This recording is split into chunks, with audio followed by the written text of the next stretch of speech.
नमस्कार बच्चों, question of the day के अंदर आपका स्वागत है। देखते हैं आज का क्वेश्चन क्या पूछा गया है।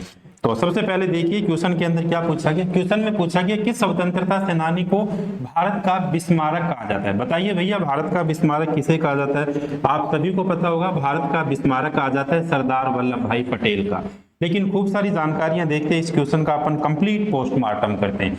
सरदार वल्लभ भाई पटेल की अपन चर्चा करें तो सबसे पहले सरदार वल्लभ भाई पटेल का जन्म होता है बच्चों 31 अक्टूबर 1875 को नादियाड के अंदर इनका जन्म होता है। नादियाड यानी गुजरात के अंदर इनका जन्म हुआ। तो 31 अक्टूबर को फिर कौन सा दिवस मनाया जाता है? 31 अक्टूबर को मनाया जाता है बच्चों नेशनल इक्विटी दिवस यानी राष्ट्रीय एकता दिवस मनाया जाता है।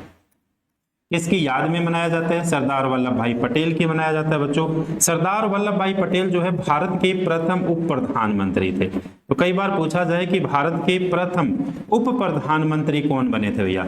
तो भारत के प्रथम उप प्रधानमंत्री बनते हैं सरदार वल्लभ भाई पटेल। इसके अलावा भारत के प्रथम गृह मंत्री, भारत के प्रथम गृह मंत्री कौन बनते हैं? तो प्रथम गृह मंत्री बनते हैं सरदार वल्लभ भाई पटेल बनते हैं। इसके अलावा भारत के प्रथम सूचना एवं प्रसारण मंत्री, भारत के प्रथम सूचना एवं प्रसारण मंत्री, कई बार एसएससी के द्वारा पूछा गया ये क्वेश्चन कि सूचना एवं प्रसारण मंत्री भारत के कौन बनते हैं? तो ये भी बनते हैं सरदार वल्लभ भाई पटेल बनते हैं बच्चों।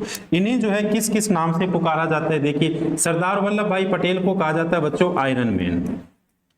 आयरन मैन सरदार वल्लभ भाई पटेल को कहा जाता है आयरन मैन। यानी एसएससी पूछती है कि लौह पुरुष किसे कहा जाता है? तो भैया लौह पुरुष कहा जाता है सरदार वल्लभ भाई पटेल को कहा जाता है। इसके अलावा इन्हें कहा जाता है आधुनिक भारत का निर्माता, आधुनिक भारत का निर्माता कहा जाता है।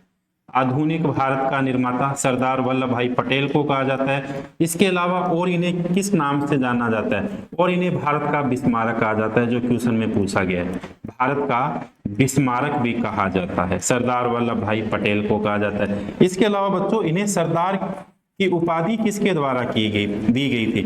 यानी सरदार वल्लभ भाई पटेल को सरदार की उपाधि किसके द्वारा दी गई थी? तो 1928 के अंदर सरदार वल्लभ भाई पटेल को उपाधि दी गई थी बच्चों वारदोली की महिलाओं के द्वारा जो है ये उपाधि दी गई थी। इसके अलावा देखिए कहां से क्वेश्चन बनते हैं। दुनिया की सबसे बड़ी मूर्ति किसकी है बच्चों?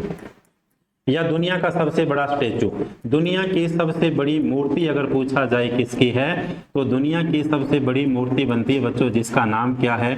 Statue of unity. और ये स्टेचू ऑफ यूनिटी किसकी प्रतिमा है भैया? स्टेचू ऑफ यूनिटी प्रतिमा है बच्चों सरदार पटेल की, सरदार वल्लभ भाई पटेल की ये प्रतिमा है। ये प्रतिमा पूछा जाए कहां पर स्थित है, तो सरदार वल्लभ भाई पटेल की प्रतिमा स्थित है बच्चों गुजरात राज्य के अंदर स्थित है। गुजरात राज्य के अंदर नर्मदा जिले के अंदर स्थित है। नर्मदा जिले के अंदर बच्चों केवड़िया गांव के अंदर स्थित है, केवड़िया गांव के अंदर स्थित है। और केवड़िया गांव के अंदर भी पूछा जाए किस तट पर स्थित है, तो ये साधु बेन नामक तट पर स्थित है। स्टेचू ऑफ यूनिटी से संबंधित क्वेश्चन पूछा जाता है कि स्टेचू ऑफ यूनिटी का अनावरण किसके द्वारा किया गया था? तो स्टेचू ऑफ यूनिटी का अनावरण किया गया था बच्चों देश के तत्कालीन प्रधानमंत्री नरेंद्र मोदी के द्वारा किया गया। और नरेंद्र मोदी के द्वारा इसका अनावरण किया गया था 31 अक्टूबर 2018 को। अब सबसे अच्छा क्वेश्चन बनता है कि सरदार पटेल की कौन सी जयंती पर किया गया? तो भैया सरदार पटेल की 143वीं जयंती पर किया गया। सरदार पटेल की 143वीं जयंती पर स्टेचू ऑफ यूनिटी का अनावरण किया गया। स्टेचू ऑफ यूनिटी की कई बार आपसे ऊंचाई पूछ ली जाए कि स्टेचू ऑफ यूनिटी की ऊंचाई कितनी है, तो बच्चों 182 मीटर ये प्रतिमा ऊंची है, यानी 597 फीट ये क्या है बच्चों ऊंची प्रतिमा है। इसके अलावा जो है बच्चों देशी रियासतों के एकीकरण के अंदर अगर किसी का महत्वपूर्ण योगदान था तो वो किसका योगदान था? सरदार वल्लभ भाई पटेल का योगदान था। इसीलिए इसे क्या कहा जाता है बच्चों? भारत का बिस्मारक भी कहा जाता है और इन्हें आधुनिक भारत का निर्माता भी कहा जाता है। यानी वर्तमान का आप भारत देखते हो जिसे जम्मू कश्मीर, यानी जम्मू कश्मीर से लेके बच्चों कन्याकुमारी तक का भारत देखते हो, उसके अंदर अगर विशेष योगदान किसी का था तो वो था सरदार वल्लभ भाई पटेल का।